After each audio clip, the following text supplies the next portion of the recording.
Hi dears, good morning. എല്ലാവർക്കും നമസ്കാരം. സച്ചിയുടെയും രേവതിയുടെയും ഇന്നത്തെ വിശേഷത്തിലേക്ക് എല്ലാ കൂട്ടുകാർക്കും സ്വാഗതം കേട്ടോ. അങ്ങനെ നമ്മുടെ ചന്ദ്രമതി സച്ചിയും രേവതിയും ഒക്കെ ആട്ടി ഇറക്കാൻ തുടങ്ങുക.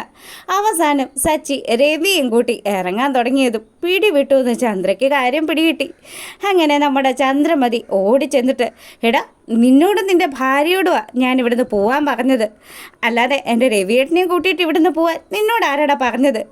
അപ്പം തന്നെ രവിയാണെങ്കിൽ പറഞ്ഞു, എൻ്റെ ചന്ദ്രേ, നീ എപ്പോഴെങ്കിലും ഇവനെ നിൻ്റെ മകനായിട്ട് അംഗീകരിച്ചിട്ടുണ്ടോ? എപ്പോഴും നീ പറയുമല്ലോ നിങ്ങളുടെ മകനെന്ന്. എടി, ഇത്രയും വർഷമായിട്ടും അവനെ നീ ഒന്ന് സ്നേഹിച്ച് ഞാൻ ഇതുവരെ കണ്ടിട്ടില്ല. പിന്നെ എൻ്റെ സച്ചി വിളിച്ചു കഴിഞ്ഞാൽ പിന്നെ എനിക്ക് പോവാതിരിക്കാനും പറ്റില്ല. അതുകൊണ്ട് ചന്ദ്രേ, നീ പിടിവിട്. ഞാൻ എൻ്റെ മകൻ്റെയും മരുമകളുടെയും കൂടെ പോയി സമാധാനമായിട്ട് ജീവിച്ചോളാം. അതേ അച്ഛാ, 10-35 കൊല്ലം ആയില്ലേ ഇവരെ സഹിക്കാൻ തുടങ്ങിയിട്ട്. ഇനിയെങ്കിലും എൻ്റെ അച്ഛനൊരു മോചനം വേണം. അച്ഛൻ എൻ്റെ ഒപ്പം തന്നെ പോരെന്ന് സച്ചി പറഞ്ഞു. അങ്ങനെ രവിയുടെ കൈയും പിടിച്ച് സച്ചി ആ വീടിൻ്റെ പടി ഇറങ്ങാൻ തുടങ്ങിയതും ചന്ദ്രമതി കാലെ വീഴുന്ന രീതിയിൽ, രവിയേട്ടാ നിങ്ങൾ എന്നെ ഉപേക്ഷിച്ച് പോവാണോ? രവിയേട്ടാ നിങ്ങൾ എന്താ ഇങ്ങനെ തുടങ്ങുന്നത്? ഇവൻ കാരണമാണ് ഈ വീടിൻ്റെ സമാധാനം മുഴുവനും നഷ്ടപ്പെടുന്നത്. ഇവനും ഇവൻ്റെ ഭാര്യയും കൂടി ഈ വീട്ടിലുണ്ടാക്കാത്ത പ്രശ്നങ്ങളൊക്കെ ഉണ്ടോ? നിങ്ങളെന്താ അതൊന്നും മനസ്സിലാക്കാതെ ഇവൻ്റെ കൂടെ കൂടുന്നത്? എടി ചന്ദ്രേ, എൻ്റെ മകൻ കടലിൽ ചാടാൻ പറഞ്ഞാലും ഞാനത് ചെയ്യും. അവൻ എന്നെ രക്ഷിക്കുമെന്ന് എനിക്ക് നല്ല വിശ്വാസമുണ്ട്. മറ്റു മക്കളെപ്പോലെയല്ല, സച്ചി അത്രമാത്രം എന്നെ സ്നേഹിക്കുന്നുണ്ടെന്ന് രവി പറയുക. അങ്ങനെ ഇനി ഒരു മാർഗവും ഇല്ലയെന്ന് മനസ്സിലാക്കിക്കൊണ്ട് ചന്ദ്രമതിയാണെങ്കിൽ, എന്നാൽ എന്തെങ്കിലും ആവട്ടെ, ഇവിടെ എൻ്റെ വാക്കിനൊരു വിലയുമില്ലല്ലോ. നിങ്ങൾ എന്തെങ്കിലും കാണിച്ചു കൂട്ട്. അച്ഛനും മോനും കൂടി എന്തൊക്കെയാണ് ഉണ്ടാക്കി വെക്കുന്നത്, അതിനൊക്കെ താളം തുള്ളി ഞാൻ മടുത്തു. ഇന്ന് തന്നെ എത്ര ആൾക്കാരുടെ മുന്നിലാണ് ഞാൻ നാണം കെട്ടുപോയത്. നമ്മുടെ കുടുംബത്തിൻ്റെ മാനമല്ലേ മനുഷ്യ ഇന്ന് കപ്പൽ കയറിയത്. അങ്ങനെയൊക്കെ പറഞ്ഞ് നമ്മുടെ ചന്ദ്രമതി ഭയങ്കര സങ്കടത്തിൽ സംസാരിക്കുക. അപ്പം രവി പറയുന്നുണ്ട്, നീ ഇനി അധികം ഒന്നും സംസാരിക്കണ്ട. ഞങ്ങളിവിടെ നിൽക്കുന്നത് നിനക്ക് പ്രശ്നമാണെങ്കിൽ ഞാൻ എൻ്റെ മോൻ്റെ ഒപ്പം പൊയ്ക്കോളാമെന്ന് പറഞ്ഞു. ഇനിയിപ്പോൾ ഞാനൊന്നും പറയുന്നില്ല, എല്ലാം നിങ്ങളുടെ ഇഷ്ടമെന്ന് പറഞ്ഞ് ചന്ദ്രമതി വായും പൊത്തി നിൽക്കുക. ആ സമയമാണെങ്കിൽ രവി നമ്മുടെ സച്ചിയോട് പറഞ്ഞു, അതെ രേവതിയും കൂട്ടിയിട്ട് എൻ്റെ മോൻ അകത്തേക്ക് പോയിക്കോ, ഒരു പ്രശ്നവും വരില്ല. രേവതിയാണെങ്കിലും മടിച്ചാണ് ആ വീട്ടിലേക്ക് തന്നെ കയറുന്നത്. ഇവർ പോകുമെന്ന് വിചാരിച്ച് നിന്നിരുന്ന നമ്മുടെ ശ്രുതിക്കാണ് ശരിക്കും അത് വലിയ വിഷമമായി പോയത്. നാശം പിടിക്കാനായിട്ട് ആ സച്ചിയും രേവതിയും ഈ വീട്ടിൽ നിന്ന് പോകുമെന്ന് കരുതിയതാ, എന്നിട്ട് അതും സംഭവിച്ചില്ല. അവസാനം അമ്മ പ്ലേറ്റ് മാറ്റുകയും ചെയ്തു. ഇനിയിപ്പോൾ എന്ത് ചെയ്യാനാ? വന്നതിൻ്റെ ബാക്കി പിടിക്കുക എന്ന് പറഞ്ഞ് ശ്രുതി വളരെ സങ്കടത്തോടു കൂടി റൂമിലേക്ക് പോവുക. പിന്നീടാണെങ്കിലോ നമ്മുടെ ചന്ദ്രമതി ഓരോ കാര്യങ്ങളും ഒക്കെ ഇരുന്ന് ആലോചിച്ചുകൊണ്ടിരിക്കുക. എന്തൊരു കഷ്ടമാണ്, ഇന്ന് അവിടെ എന്തൊക്കെ സംഭവങ്ങളാണ് ഉണ്ടായത്. എൻ്റെ മക്കൾ ഇനി തിരിച്ചു വരുമോ, വർഷയും ശ്രീകാന്തും തമ്മിൽ വേർപിരിയോ എന്നുള്ള കാര്യങ്ങളൊക്കെ ചിന്തിച്ചുകൊണ്ട് ചന്ദ്രമതി അവിടെ അങ്ങനെ നിൽക്കുമ്പം ശ്രുതിയാണെങ്കിൽ, എന്നോട് അച്ഛൻ്റെ കാര്യങ്ങളൊന്നും ചോദിച്ചില്ലല്ലോ, സമാധാനമായി. പിന്നെ ആകെയുള്ളൊരു തൊല്ലയെന്ന് പറഞ്ഞാൽ ഈ സച്ചിയും രേവതിയും വീണ്ടും ഇങ്ങോട്ട് വന്നതാണെന്ന് അവളും ആലോചിച്ചുകൊണ്ട് നിൽക്കുക. അങ്ങനെ ആ ഒരു സീൻ കഴിഞ്ഞതും നമ്മളെ കാണിക്കുന്നത് റെസ്റ്റോറൻറ്റിലേക്ക് തൻ്റെ സൂക്കേഴ്സൊക്കെ ആയിട്ട് വരുന്ന നമ്മുടെ ശ്രീകാന്തിനെയാണ് കേട്ടോ. കൂട്ടുകാരൻ ശ്രീകാന്തിൻ്റെ അടുത്ത് ചെന്നിട്ട് പറഞ്ഞു, അല്ലടാ നീ എന്താ ഫംഗ്ഷൻ കഴിഞ്ഞ ഉടനെ തന്നെ ഇങ്ങോട്ടേക്ക് പോകുന്നോ? എന്താ നിൻ്റെ കയ്യിലൊരു പെട്ടിയൊക്കെ ഉണ്ടല്ലോ. ഞാൻ ഇങ്ങ് പോകുന്നടാ. അല്ല നീ ഭക്ഷണം വല്ലതും കഴിച്ചായിരുന്നോ? പിന്നെ ഭക്ഷണമൊക്കെ കഴിച്ചു, നല്ല രീതിയിൽ തന്നെ തട്ടിയിട്ടുണ്ട്. എൻ്റെ പൊന്നോ, എടാ ആരും വിവാഹം കഴിക്കരുത്. വിവാഹം കഴിച്ചു കഴിഞ്ഞാലേ നമ്മുടെ ഉള്ള സമാധാനമൊക്കെ പോകുമെന്ന് ശ്രീകാന്ത് കൂട്ടുകാരൻ്റെ അടുത്ത് പറഞ്ഞു. നീ എന്താ ഇപ്പം ഇങ്ങനെയൊക്കെ പറയുന്നത്? കല്യാണം കഴിക്കാൻ മുട്ടി നിൽക്കുമായിരുന്നല്ലോ, എന്നിട്ടിപ്പോൾ കല്യാണം കഴിഞ്ഞപ്പോഴത്തേക്കിനും ഇങ്ങനെയാണോടാ പറയുന്നത്? നിനക്ക് എന്തെങ്കിലും ടെൻഷൻ ഉണ്ടോ എന്ന് ശ്രീകാന്തിനോട് കൂട്ടുകാരൻ ചോദിച്ചു. ഇനി എന്ത് വരാനാ, വന്നതൊക്കെ വന്നു. ഇനിയിപ്പോൾ സമാധാനപരമായിട്ട് കുറച്ച് ദിവസമെങ്കിലും ഇവിടെ ഒന്ന് നിൽക്കണം. എടാ നീ ഇവിടെ താമസിക്കാൻ വന്നതാണോ? നമ്മുടെ ഇവിടെ അതിന് എന്താടാ, അതിനു വേണ്ടി സൗകര്യമൊന്നും ഇല്ലല്ലോ. എന്ത് കേസാണെങ്കിലും ഞാൻ ഇവിടെ തന്നെ നിൽക്കുന്നുള്ളൂ. എനിക്ക് മനസ്സമാധാനം വേണം. നീ ഒരു കാര്യം ചെയ്യ്, വീട്ടിൽ പ്രശ്നങ്ങളൊക്കെ ഉണ്ടെങ്കിൽ അതൊക്കെ ഒന്ന് സംസാരിച്ച് ക്ലിയർ ചെയ്തിട്ട് വാ. അല്ലാണ്ട് ചുമ്മാ ഇവിടെ താമസിക്കണ എന്തിനാ? എടാ സംസാരിച്ച് ക്ലിയർ ചെയ്യാനൊന്നും പറ്റില്ല. കല്യാണമെന്ന് പറയുന്ന ആ ചടങ്ങിലേക്ക് പോയതോടുകൂടി മനുഷ്യൻ്റെ സമാധാനം മുഴുവനും നഷ്ടപ്പെട്ടു. ഇനി എനിക്ക് വീട്ടിലേക്ക് പോകണ്ട, എങ്ങോട്ടും പോകണ്ട. കുറച്ച് ദിവസം ഞാൻ ഇവിടെ നിൽക്കട്ടെ, മനസ്സൊന്ന് ഓക്കെ ആയി കഴിയുമ്പോഴത്തേക്കിനും പിന്നെ ഇവിടെ നിന്ന് പോണ കാര്യം ചിന്തിക്കാമെന്ന് പറഞ്ഞു. അങ്ങനെ ശ്രീകാന്ത് അവിടെ നിൽക്കുക. പിന്നീടാണെങ്കിൽ നമ്മുടെ ശ്രുതിയുടെ കൂട്ടുകാരി മീര മീര ശ്രുതിയെ വിളിക്കുക. അല്ലടി, എന്തായി അവിടെ കാര്യങ്ങളൊക്കെ? എന്തായി? നിൻ്റെ അമ്മായിയമ്മ നിന്നെ പറത്തിയോ? എടി, തൽക്കാലത്തേക്ക് രക്ഷപ്പെട്ടെന്നാണ് തോന്നുന്നത്. പിന്നെ അവരിതുവരെ എൻ്റെ ഡാഡിയെക്കുറിച്ച് ഒന്നും ചോദിച്ചിട്ടില്ല. ആ, ഡാഡി പറഞ്ഞുകൊണ്ടിരിക്കുകയാണെന്ന് നമുക്ക് പറയാൻ പറ്റത്തില്ലല്ലോ. എടി പൊന്നുമോളെ, തൽക്കാലം രക്ഷപ്പെട്ടു എന്നേ ഉള്ളൂ. പക്ഷേ ഏത് നിമിഷവും തള്ളയുടെ ഭാഗത്ത് നിന്ന് ചോദ്യം ഉണ്ടാവാനുള്ള സാധ്യതയൊക്കെ ഉണ്ട്. അങ്ങനെയാണെങ്കിൽ നീ ഒന്ന് പ്രത്യേകം സൂക്ഷിച്ചോ. എന്തെങ്കിലും ഒരു പുളു കണ്ടു വയ്ക്കുന്നതായിരിക്കും മോളെ നല്ലത്. ആ, ഇനിയിപ്പോൾ ആലോചിക്കണം.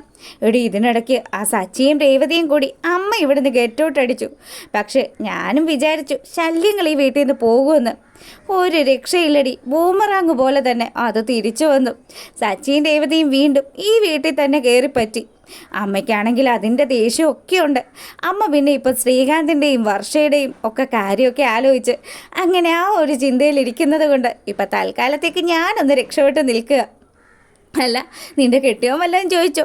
അങ്ങേര് പിന്നെ വേറെ കാര്യങ്ങളൊന്നും അന്വേഷിക്കില്ലല്ലോ. ആ, പുള്ളി മറന്നിരിക്കുന്ന അവസ്ഥയിലാണ്. എന്തായാലും ഇനി ചന്ദ്രമതി അമ്മ പെട്ടെന്നൊന്നും എൻ്റെ അച്ഛൻ്റെ കാര്യം എടുത്തിടില്ല എന്നാണ് തോന്നുന്നത്.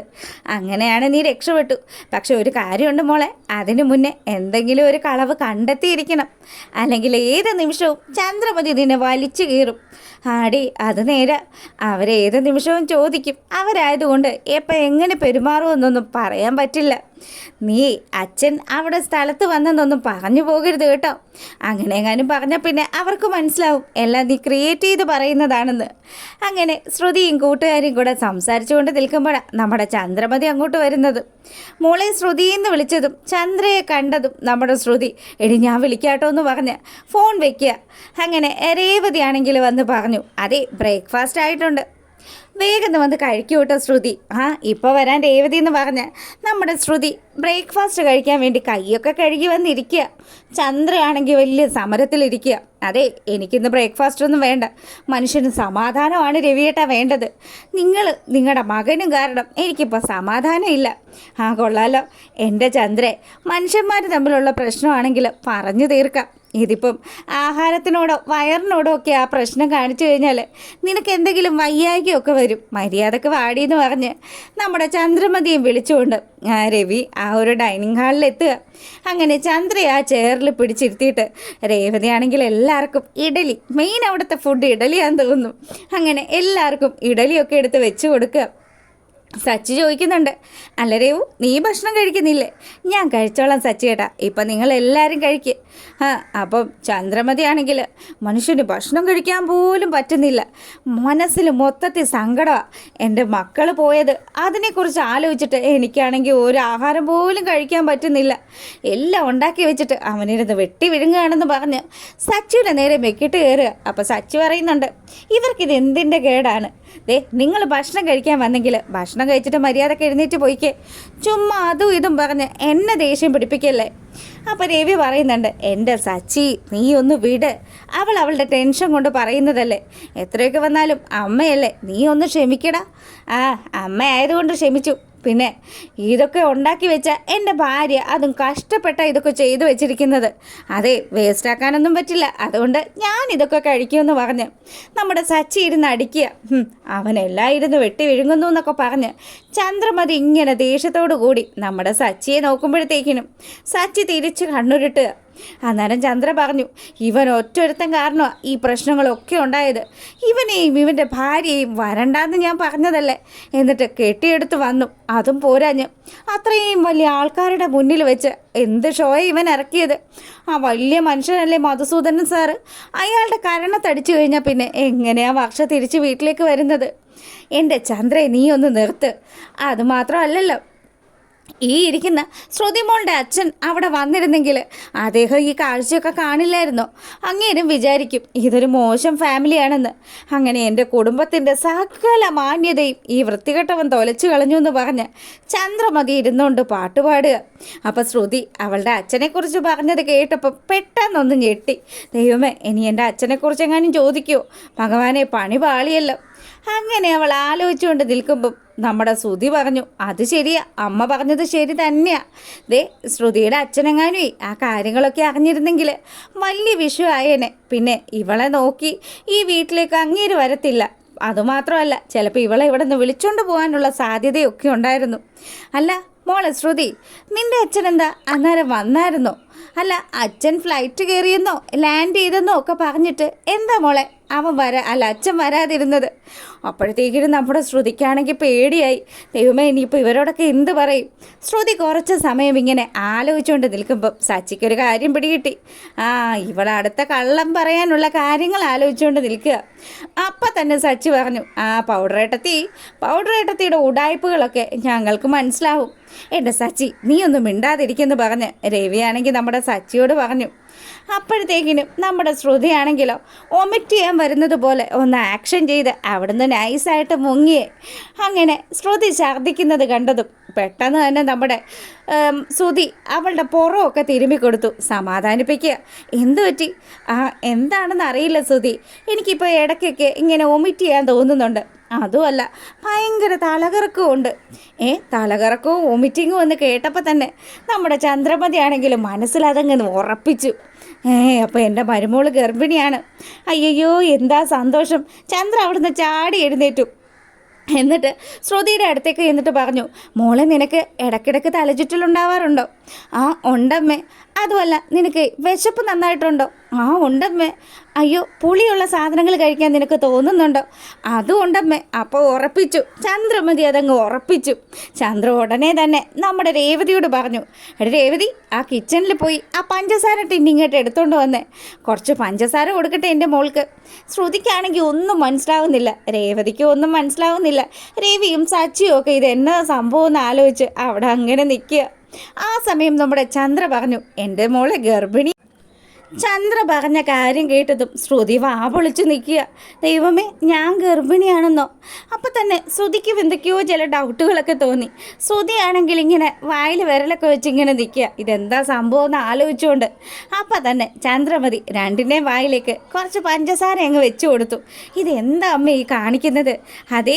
ഇതേ എൻ്റെ പേരക്കുഞ്ഞ, എൻ്റെ മൂത്ത മകൻ്റെ ഭാര്യ തന്നെ ആദ്യം ഗർഭിണിയാകണമെന്ന് ഞാൻ ആലോചിച്ചതായിരുന്നു. ഇപ്പം അതുപോലെ തന്നെ സംഭവിച്ചില്ലേ? എൻ്റെ ദൈവമേ, ഈശ്വരന്മാരെൻ്റെ പ്രാർത്ഥന കേട്ടല്ലോ. അപ്പോൾ ആശാട്ടി ഉദ്ദേശിക്കുന്നത് ആദ്യത്തെ കുഞ്ഞ് അതാരുടെ ആയാലും ആ കുഞ്ഞിന് അച്ഛമ്മയുടെ സ്വത്തുക്കളൊക്കെ കൊടുക്കാമെന്ന് അച്ഛമ്മ ഒരു വാക്ക് പറഞ്ഞിട്ടുണ്ട്. അതാലോചിച്ചുകൊണ്ട് സന്തോഷിക്കുക നമ്മുടെ ചന്ദ്രമതി. അതിൻ്റെ ഒരാട്ടമാണ് ചന്ദ്ര ഇങ്ങനെ ആടിക്കൊണ്ടിരിക്കുന്നത്. ഇതൊക്കെ കണ്ടപ്പോൾ രേവതിക്കും സച്ചിക്കും രവിക്കും ഒക്കെ ഒരുപാട് സന്തോഷമായിട്ടോ. അവരെല്ലാവരും നല്ല സന്തോഷത്തിൽ നിന്ന് നമ്മുടെ ശ്രുതിയെയും നോക്കുമ്പം ഇതെങ്ങനെ ഇത് സംഭവിച്ചു, ചന്ദ്രമതി ഇത് മുഴുവൻ നശിപ്പിച്ചല്ലോ എന്ന് ആലോചിച്ച് ടെൻഷൻ അടിച്ച് നിൽക്കുക നമ്മുടെ ശ്രുതി. അപ്പോൾ ഇതെന്താ സംഗതിയെന്നൊന്നും മനസ്സിലാവാണ്ട് പൊട്ടം കളിച്ച് നിൽക്കുന്ന ശ്രുതിയും കാണിച്ചുകൊണ്ടാണ് ഇന്നത്തെ വിശേഷം അവസാനിക്കുന്നത്. അപ്പോൾ വീഡിയോ ഇഷ്ടമായിട്ടുണ്ടെങ്കിൽ ഒന്ന് ലൈക്ക് ചെയ്യുക. അപ്പം എല്ലാവർക്കും നല്ലൊരു ദിവസം ആശംസിച്ചുകൊണ്ട് ഇന്നത്തെ വീഡിയോ വൈൻഡപ്പ് ചെയ്യാണ്. അപ്പോൾ ഓക്കെ, താങ്ക്